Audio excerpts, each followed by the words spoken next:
global space. Now we have Will Ibonga with the details, and I'm wondering, is there any new breaking news?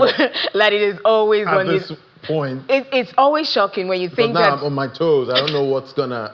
When you think there's a de-escalation of something, and right. next minute you're seeing the update and you're wondering, when will this ever end? Will there be a permanent peace or sustained, agreement between countries? Because I'm up for a ceasefire.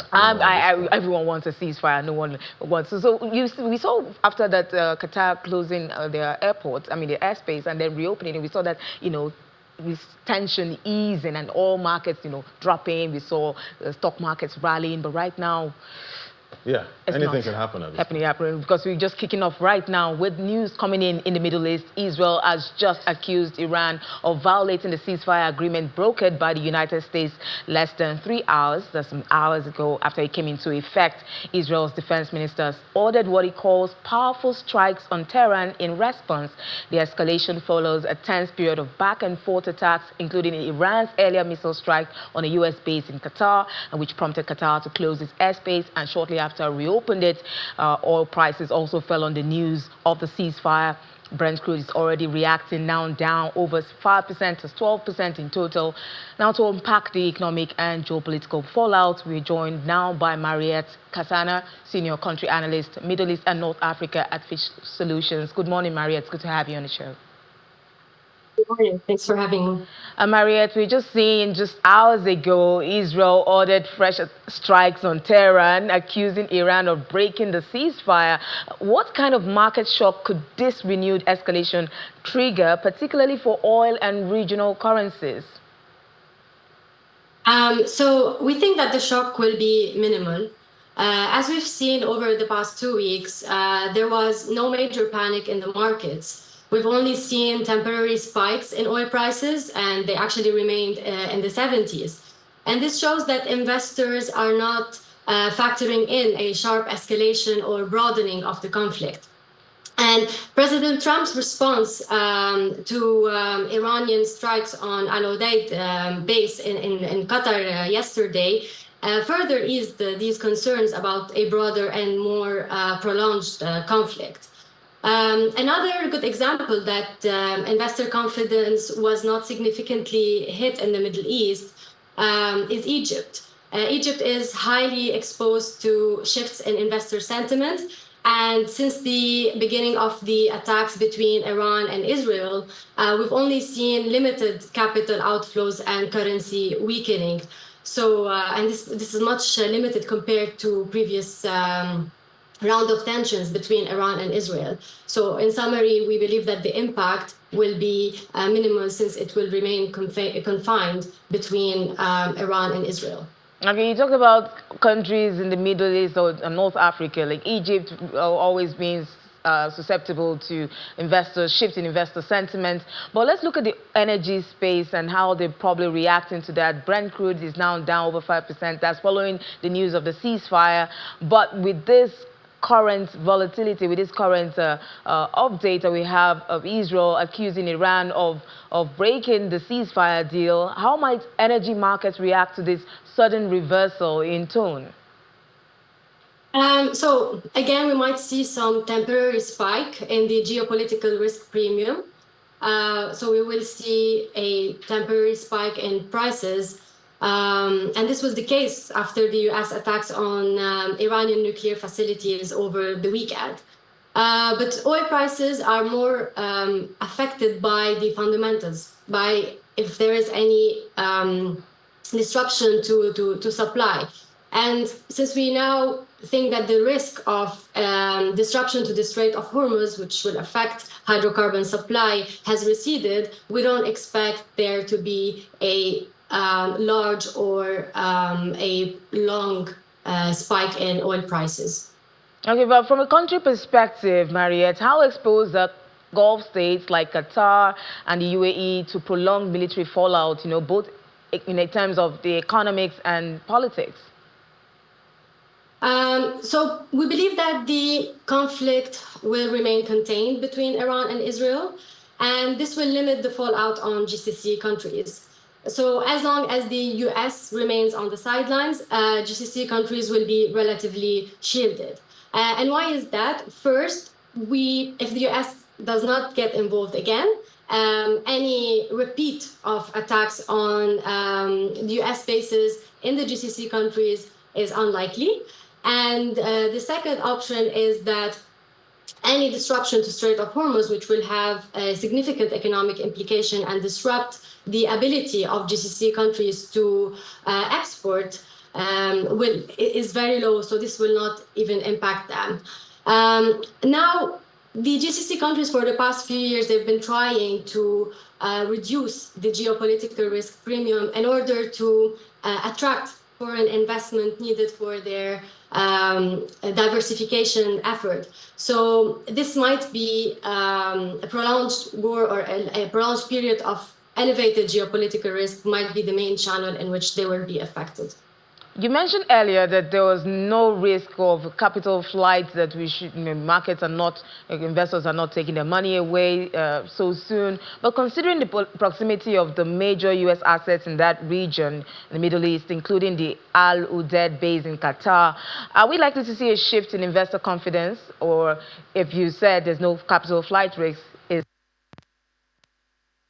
as Iran is setting its sights on that base?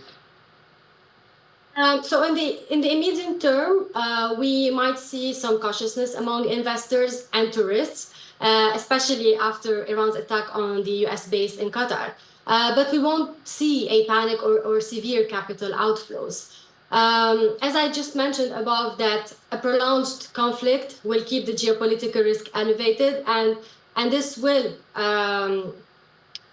have some impact on foreign investor sentiment. But once investors are convinced that the conflict will remain confined to Iran and Israel, we will see some rebound in foreign investor sentiment.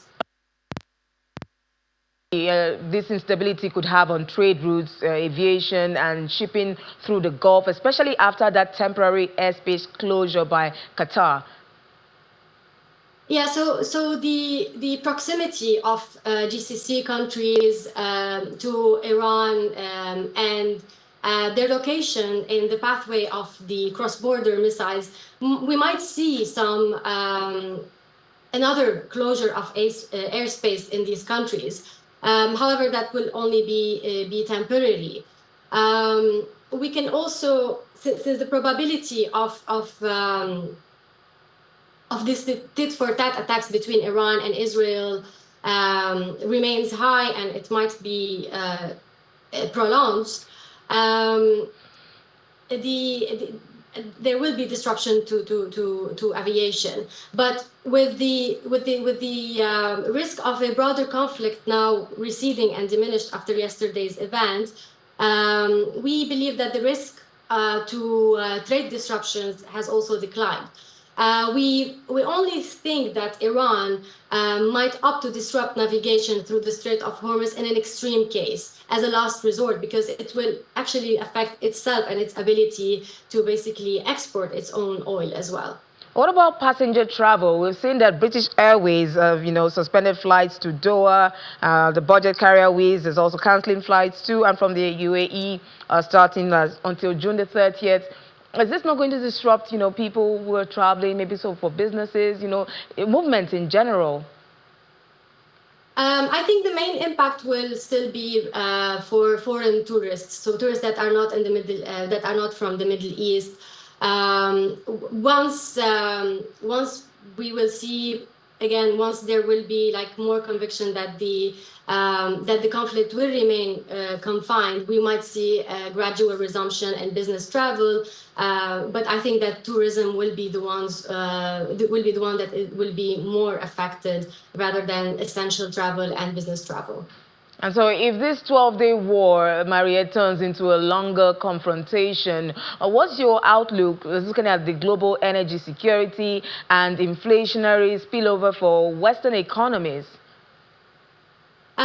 So given that we see a low probability for Iran to disrupt navigation through the Strait of Hormuz and disrupt oil supply, we believe that the impact on global inflation will be limited because the geopolitical premium risk and prices will likely fade.